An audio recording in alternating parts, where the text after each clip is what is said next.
નમસ્કાર, હું છું પ્રિયા અને તમે જોઈ રહ્યા છો જનતા કી જાણકારી ન્યૂઝ।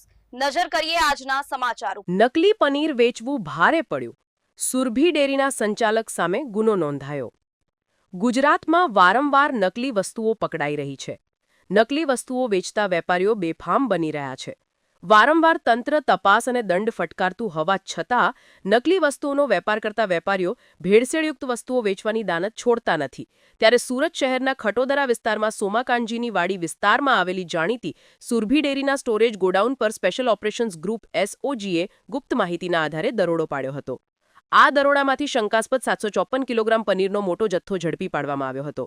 ત્યારે આ પનીર તપાસમાં નકલી નીકળતા સુરભી ડેરીના સંચાલક સામે શૈલેષ પટેલ સામે ગુનો નોંધાયો છે। ઝડપાયેલા પનીરના નમૂના ફૂડ એન્ડ ડ્રગ્સ કંટ્રોલ વિભાગની મદદથી સુરત મહાનગરપાલિકાની પબ્લિક હેલ્થ લેબોરેટરીમાં પૃથ્થકરણ માટે મોકલવામાં આવ્યા હતા।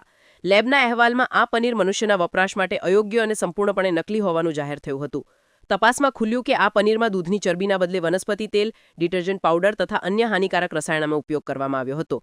આ ગંભીર બાબતના પુરાવા મળી આવતા શહેર SOGની ટીમે ખટોદરા પોલીસ મથકમાં ફરિયાદ નોંધાવી હતી।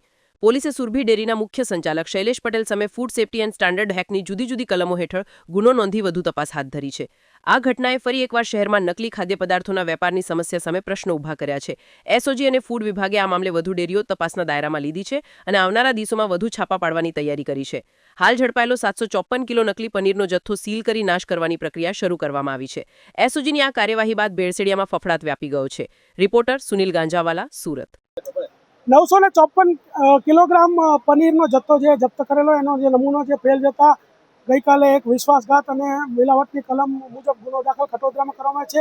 એના જે બે સંચાલકો છે એમાંથી મુખ્ય સંચાલક શૈલેષ પટેલની ધરપકડ કરવામાં આવેલી છે અને નજીકના દિવસોમાં જે લગ્નની સિઝન ચાલી રહી છે તો ત્યાં પણ SOGની ટીમો ખાનગી રીતે જઈ અને પનીરના નમૂનાઓ લેશે અને ચેક કરીશું ને જો એમાં કંઈ પણ એવું ભેળસેળયુક્ત માલુમ થશે તો રેડો કરવામાં આવશે તથા આવા લોકો ઉપર જો વધારે ગુનાઓ દાખલ થશે તો એમની પાસાની પણ કાર્યવાહી કરવામાં આવશે।